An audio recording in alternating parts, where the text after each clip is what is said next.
शुरू होती है तो हम अमेज़न नदी का सीन देखते हैं। उधर एक बोट में एक शिकारी होता है, वो किसी से मदद मांग रहा होता है। उस बोट के भी अलग अलग हिस्से हो जाते हैं। वो शिकारी बोट के बिल्कुल टॉप पर आ चुका था, लेकिन जब उसे कहीं से मदद नहीं मिलती तो वो उसे साइड कर लेता है, खुद को मार डालता है। अब सीन यहाँ से शिफ्ट होता है एक होटल की तरफ। वहाँ पर एक लड़की टेरी और एक डॉक्टर रह रहे थे, जिनको डॉक्यूमेंट्री बनाने का भी काफी शौक था। वो अमेज़न के होटल में इसलिए आए थे क्योंकि उन्हें अमेज़न पर डॉक्यूमेंट्री बनानी थी। वहाँ पर एक अजीबोगरीब सा कबीला रहता था और डॉक्टर को उस कबीले में काफी इंटरेस्ट था। टेरी और डॉक्टर की टीम में और भी लोग थे, यानी एक फोटोग्राफर। सब लोग उसको अपनी बोट में ले आते हैं तो ये बताता है कि मैं अमेज़न में सांप ढूंढकर उनको बेचता हूँ। ये लोग भी बताते हैं कि हम एक कबीले को ढूंढने जा रहे हैं। तो ये आदमी कहता है कि मैं जानता हूँ उस कबीले को, मैं आपको वहाँ तक गाइड कर सकता हूँ। अब ये सब लोग उसे गाइड के तौर पर भी रख लेते हैं। काफी खुश थे कि चलो हमें उस कबीले तक ले जाने वाला कोई तो आया, वरना हम भटकते ही रहते। वो गाइड उनसे ये कहता है कि मैं आपको ऐसे रास्ते से लेकर जाऊंगा जहाँ से आप जल्दी पहुँच सकते हैं। वहाँ जाने का मुझे भी फायदा होगा क्योंकि वहाँ पे काफी ज्यादा सांप होते हैं,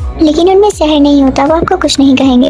और वो लोग आगे बढ़ने लगते हैं, लेकिन तभी उनमें से एक आदमी नीचे पानी में गिर जाता है। ना वो स्विम कर पा रहा था और ना ही सांस ले पा रहा था। वो लोग जैसे तैसे करके उसको बचाते हैं और बोट के ऊपर खींचते हैं। उसके मुंह में कोई वियर्ड सा कीड़ा था, वो अपने मुंह से सांस नहीं ले पा रहा था, तो उसके गले में एक होल किया जाता है ताकि कम से कम उसे सांस तो आए। वो सब सोचने लगते हैं कि इसकी इतनी बुरी हालत है, हम वापस भी नहीं जा सकते क्योंकि वो कबीला हमारे बहुत नजदीक है। सारे लोग सोचते हैं कि कबीले वालों के पास कोई तो हल होगा, फिर वो भी बीमार होते होंगे, उनको ठीक करना आता होगा अपने लोगों को। इसी के साथ वो आगे बढ़ने लगते हैं, लेकिन देखते हैं कि उनके सामने बहुत बड़ी हर्डल है, यानी काफी ज्यादा लकड़ियों को जोड़कर उन्होंने वो रास्ता बंद किया हुआ था। इसी बोट में एक एजेड आदमी होता है, वो उनसे कहता है कि कोई मसला ही नहीं है, हमारे पास काफी डायनामाइट है, हम इसको उड़ा देंगे और आगे निकल जाएंगे।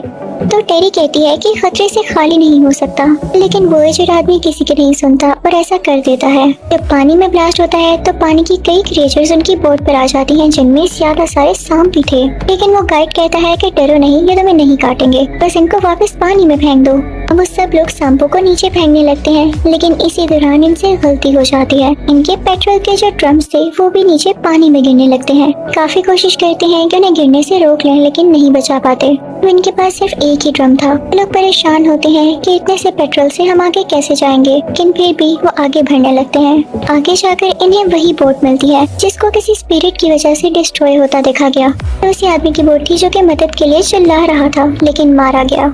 ये सब लोग उसकी बोट से काफी सामान उठा लेते हैं। अब जो आदमी इनकी बोट को चला रहा था वो भी बोट की तरफ बढ़ता है, लेकिन रास्ते में पानी में से एक बहुत बड़ा एनाकोंडा बाहर आता है। वो उस आदमी की बॉडी के गिर्द लिपट जाता है, उसकी हड्डियां तक तोड़ देता है। उसने इतनी जोर से उसको पकड़ रखा था कि वो आदमी चिल्ला भी नहीं पा रहा था। देखते ही देखते वो एनाकोंडा उस आदमी को मार डालता है। यहाँ ये सारे लोग उस आदमी का इंतजार करने लगते हैं क्योंकि ये तो जानते ही नहीं थे कि उसका क्या हाल हुआ। वो एजेड आदमी काफी मीन होता है, वो कहता है कि हम आगे निकलते हैं, मैंने सुना है यहाँ पर एनाकोंडास भी होते हैं, उन्हें पकड़ेंगे, उन्हें बेचेंगे, काफी पैसे कमाएंगे। हम ऐसे ही रुके रहे तो फिर बस हो गया हमारा काम। तो टेरी कहती है कि रुक जाएं, एक दिन तो इंतजार कर लें, लेकिन वो एजेड आदमी गाइड को भी अपने साथ मिला चुका था। वो कहते हैं कि हाँ, हम मिलकर एनाकोंडा को पकड़ने वाले हैं। टेरी काफी परेशान हो जाती है क्योंकि उसके दोस्त की तबीयत भी तो खराब थी, यानी उसी डॉक्टर की। वो एजेड आदमी उन पर गन पॉइंट कर लेता है और कहता है कि ऐसे ही नहीं, मैं तुम लोगों के साथ आया, मुझे एनाकोंडा को पकड़ना है और तुम लोगों को मेरी बात माननी होगी। सब लोग प्रेशर में आकर उसका साथ देने के लिए तैयार हो जाते हैं, लेकिन हम देखते हैं कि डॉक्टर की तबीयत कुछ बेहतर होती है। दूसरी तरफ वो एजेड आदमी उस एनाकोंडा को पकड़ने के लिए ट्रैप लगा रहा होता है। उसका ट्रैप लगाना सक्सेसफुल रहता है और एनाकोंडा उसमें फंस जाता है। वो आदमी काफी खुश होता है, लेकिन वो एनाकोंडा इतनी आसानी से नहीं फंसने वाला था और ना इनके हाथ आने वाला था। वो काफी स्ट्रॉन्ग था और ट्रैप से निकल जाता है। बोट में आकर सब पर अटैक करने लगता है। वो एजेड आदमी उस पर शूट करके उसे बेहोश करने की कोशिश कर रहा होता है, लेकिन नाकाम रहता है। टेरी एनाकोंडा को शूट करने वाली होती है, लेकिन वो एजेड आदमी उसे रोक लेता है और कहता है कि मुझे जिंदा एनाकोंडा चाहिए, ना पैसे खाक आएंगे। अब जो सब लोगों को डर था वही हुआ। एनाकोंडा गुस्से से पागल हो चुका था। वो उस गाइड को भी पकड़ लेता है और उसकी बॉडी को तोड़ के रख देता है। यहाँ पर वो गाइड भी मारा जा चुका था। एजेड आदमी सब पे दोबारा से गन पॉइंट कर लेता है और कहता है कि बस मेरी बात सुनते जाओ, ना मैं खुद तुम लोगों को मार डालूंगा या कम से कम एनाकोंडा को ही फीड कर दूंगा। टेरी को एक आइडिया आता है, वो उसे बातों में लगाती है। पीछे से वो रिपोर्टर उसके सर पर अटैक कर देता है जिससे वो बेहोश हो जाता है। जब उसको होश आता है तो उसके हाथ बंधे होते हैं। रास्ते में बोट चलते चलते रुक जाती है। सब लोग बोट से नीचे उतरने लगते हैं ताकि कोई मदद ढूंढ सके, लेकिन बोट में वो एजेड आदमी अभी भी होता है क्योंकि वो बंधा हुआ था। साथ वहाँ पर एक लड़की भी होती है जो कि नाइफ लेके उस आदमी के पास जाती है ताकि उसे मार दे, क्योंकि उसी की वजह से ये सारी प्रॉब्लम्स आई थी। लेकिन वो आदमी इतना बदतमीज और चालाक था कि उसे टांग मारकर उसका गला दबा देता है। जो नाइफ उस लड़की के पास थी वो उससे अपनी रस्सी भी खोल लेता है और आजाद हो जाता है, फ्री हो जाता है। दूसरी तरफ पानी में टेरी और फोटोग्राफर साथ होते हैं, लेकिन तभी एनाकोंडा वहाँ आकर उन पर अटैक करने वाला होता है तो वो फौरन से बोट पर चढ़ जाते हैं। जब वो लोग ऊपर आकर एनाकोंडा को मारने वाले होते हैं तो वो एजेड आदमी उन्हें फिर से रोक लेता है। अभी बेचारा फोटोग्राफर पानी में ही गिर जाता है। एनाकोंडा उसकी बॉडी के गिर्द लिपटने लगता है और उसे मारने वाला होता है, लेकिन तभी टेरी एनाकोंडा को शूट कर देती है। वो उसे कई बार शूट करती है और अब फाइनली एनाकोंडा मर चुका था। ये देख के उस एजेड इंसान को काफी गुस्सा आता है। वो टेरी को शूट करने वाला होता है, लेकिन तभी वहाँ पर डॉक्टर आ जाता है और उस आदमी को बेहोश कर देता है। उसे पानी में ही फेंक के अपनी बोट को आगे लेकर निकल पड़ते हैं। सिर्फ 3 लोग बचे थे, डॉक्टर, टेरी और वो फोटोग्राफर, क्योंकि बाकी लोगों को तो एनाकोंडा ने मार दिया और उस एजेड इंसान को इन लोगों ने पानी में ही रहने दिया। थोड़ा आगे जाते ही टेरी को वहाँ पर पेट्रोल के ड्रम्स नजर आते हैं। टेरी और वो फोटोग्राफर जब पेट्रोल लेने जाते हैं तो तभी वहाँ पर वो एजेड इंसान आ जाता है जो कि मरा नहीं था, उन पर अटैक कर देता है और जब उनकी आँख खुलती है तो वो लोग भी वैसे ही बंधे होते हैं। यहाँ पर वो एजेड इंसान को एक ट्रिक लगाता है। वो टेरी और फोटोग्राफर पर खून फेंक देता है ताकि एनाकोंडा यहाँ पर आए और इन दोनों को खा जाए। एनाकोंडा जल्दी वहाँ पर आ जाता है। वो इन दोनों की बॉडी के गिर्द लिपटने लगता है, लेकिन उस एजेड इंसान को कुछ ज्यादा ही जल्दी थी एनाकोंडा को पकड़ने की, तो उस पर नेट डाल देता है। उसे कई बार शूट करता है कि ये बेहोश हो जाए और मैं इसे पकड़ पाऊँ, लेकिन एनाकोंडा था काफी स्ट्रॉन्ग और नेट से बाहर आ जाता है और अब वो एजेड इंसान के पीछे पड़ जाता है क्योंकि उसने उसको मारना जो चाहा था। पहले तो एनाकोंडा उस एजेड इंसान के गिर्द लिपट जाता है, उसकी हड्डियां तोड़ फोड़ के रख देता है और फिर उसे निकल भी जाता है। यानी जो किसी के साथ बुरा करता है आखिर में उसके साथ भी बुरा होता है। दूसरी तरफ टेरी और वो फोटोग्राफर भी आजाद हो चुके थे। वो दोनों भागने लगते हैं, लेकिन एनाकोंडा भी उनके पीछे पीछे आने लगता है। फोटोग्राफर एनाकोंडा पर अटैक करने लगता है।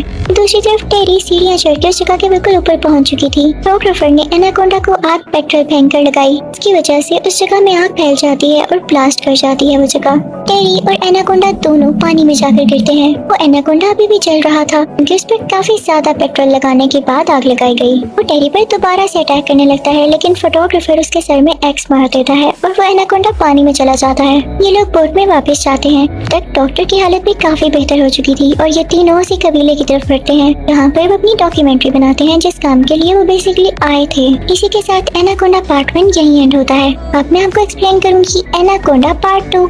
स्टार्टिंग सीन में हम जंगल में 2 शिकारियों को देखते हैं। वहीं पर एक शेर भी होता है जो उनमें से एक शिकारी पर अटैक कर देता है और वो पानी में गिर जाता है, लेकिन तभी पानी में से कोई चीज उसको नीचे खींच लेती है। और अब यहाँ से सीन चेंज होता है। हम एक आदमी को देखते हैं जो कि किसी मीटिंग में होता है। उसने कुछ इन्वेस्टर से पैसे ले रखे थे। उसने ये कहा था कि मैं इन पैसों को यूज करके कोई चीज इन्वेंट करूंगा या डिस्कवर करूंगा। सारे लोग उसे कह रहे होते हैं कि ना तो अभी तक तुमने कोई चीज बनाई ना डिस्कवर की, तो हमारे पैसे तुम हमें वापस कर दो। अगर ऐसा नहीं कर सकते तो अपनी रिसर्च यहीं रोक दो, हम तुम्हें और पैसा नहीं देने वाले। वो आदमी कहता है कि आप थोड़ा वेट तो करें, मैंने एक फ्लावर डिस्कवर किया है जिसका नाम ब्लड ऑर्चिड है। उसको यूज करके इंसान हमेशा के लिए जवान रह सकता है। उनको लोकेशन भी बताता है कि ये कहाँ पर मिल सकता है।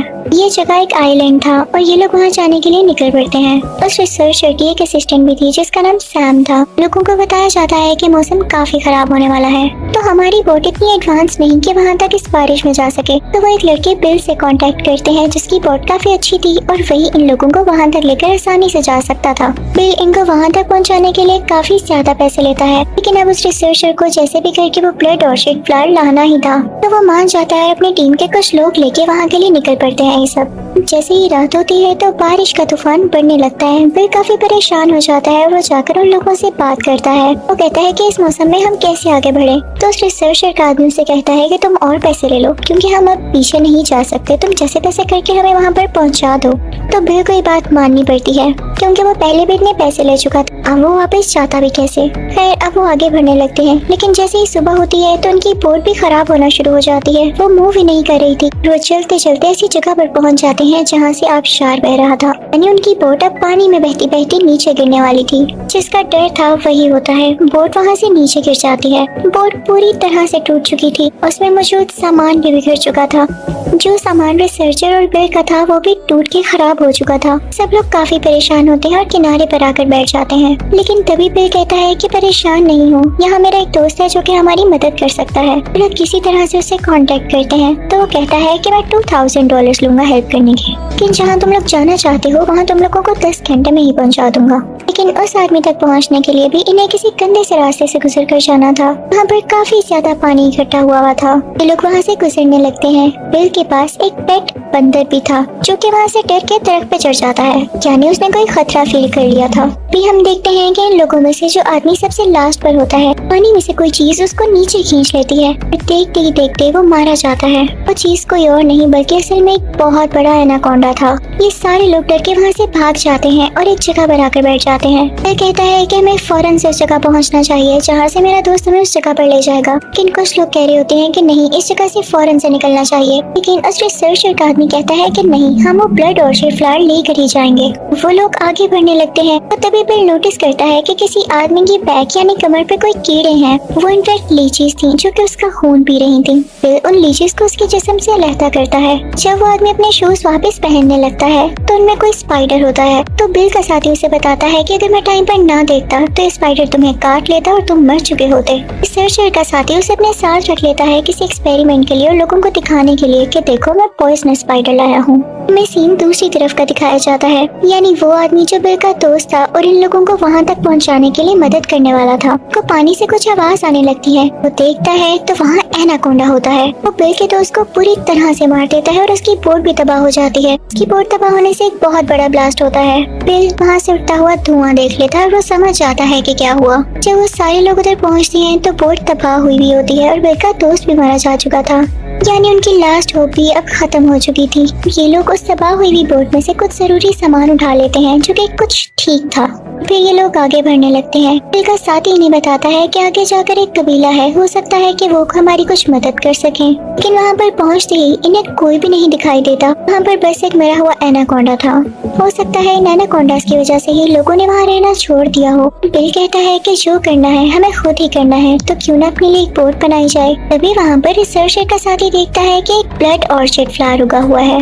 वो सबको बुलाता है और कहता है कि मुझे पता चल गया कि यहाँ के एनाकोंडास इतने लंबे और इतने स्ट्रॉन्ग कैसे हैं। इनको जितना भी मार लो ये मरते ही नहीं। मुझे लगता है कि ब्लड ऑर्चिड फ्लावर्स खाते हैं। उन सब से कहता है कि यहाँ पर ऐसे और फूल भी होंगे और हमें ढूंढने चाहिए। तो बाकी सब कहते हैं कि हाँ फूल तो होंगे लेकिन उनसे ज्यादा एनाकोंडास होंगे। तुम क्या चाहते हो हम सब मारे जाएं? वो उनको फोर्स करता है और एक बोट बनाता है। दूसरी तरफ वो रिसर्चर अपने साथी का यानी उसी आदमी का जिसने वो स्पाइडर अपने पास रखा था उसका सामान देख रहा होता है। रिसर्चर को पता चलता है कि उसने बिल के मरे हुए दोस्त की बोट से कुछ सामान उठा लिया था, जिसमें एक फोन भी था, लेकिन उसने इस फोन के बारे में किसी को नहीं बताया। तो वो उससे पूछता है कि जब तुम्हारे पास फोन था और हम किसी को हेल्प के लिए बुला सकते थे तो तुमने क्यों नहीं किसी को कॉल किया, कांटेक्ट क्यों नहीं किया? तो वो आदमी कहता है कि हाँ मैं कांटेक्ट कर सकता था, लेकिन आप क्या चाहते हैं, हमें कोई मदद के लिए आता और हम यहाँ से चले जाते तो फूल कौन ढूंढता, ये मैंने आपके लिए किया। तो रिसर्चर कहता है कि फूल और पैसों से ज्यादा जान प्यारी होती है, हमने बहुत बड़ी गलती की। अब उस रिसर्चर के साथी को गुस्सा आ जाता है और जो स्पाइडर उसने पकड़ रखा था वो उस रिसर्चर पर छोड़ देता है। वो स्पाइडर उसे काट लेता है। रिसर्चर को कुछ होने लगता है। वो सब लोग वहाँ से निकलने वाले होते हैं लेकिन रिसर्चर अभी तक नहीं पहुँचा था। तो उसकी असिस्टेंट सैम उसे बुलाने के लिए जाती है लेकिन देखती है कि वो पैरालाइज्ड है। वो गुस्से में बाहर जाती है और कहती है कि ऐसा हाल उसका किसने किया है। उतनी देर में वहाँ पीछे एनाकोंडा आ जाता है जो कि उस रिसर्चर को निगल लेता है और अब वो रिसर्चर मारा जा चुका था। दूसरी तरफ उस रिसर्चर का साथी यानी वही बुरा लड़का जिसने रिसर्चर को स्पाइडर से पैरालाइज किया, वो नई बोट में बैठकर चल पड़ता है इन सब लोगों को यहाँ छोड़कर। सैम कहती है कि हम नई बोट भी नहीं बना सकते क्योंकि हमारे पास सामान नहीं, जंगल के रास्ते वहाँ तक पहुंच जाते हैं क्योंकि वो बुरा लड़का ब्लू ऑर्चिड फ्लावर लेने ही गया है। वो बुरा लड़का अपनी टीम से कांटेक्ट करने लगता है और उनको बताता है कि हमारी बोट नीचे गिर गई थी, जिसके बाद मैंने किसी को नहीं देखा और मैं अकेला सर्वाइवर हूँ। शायद चाहता था कि वही वो ब्लड ऑर्चिड फ्लावर ढूंढे और अपना क्रेडिट लेकर अपनी टीम के पास चला जाए, लेकिन इतने में ही एनाकोंडा उस पर अटैक करके उसे पानी के अंदर खींच लेता है। उसी तरफ जंगल में जब बाकी लोग जा रहे होते हैं तो वहाँ उन्हें एनाकोंडा मिलता है। वो एनाकोंडा सब पर अटैक करने लगता है। अब जब वो सैम की तरफ बढ़ता है तो सैम उसका सर काट डालती है। जंगल एनाकोंडा से भरा पड़ा था। वहाँ पर एक और एनाकोंडा आता है और उनमें से एक आदमी को चक्कर लेता है। उसे निकलने ही वाला होता है कि बिल ये देख लेता है और फौरन से जाकर एनाकोंडा के सर पर वार करता है।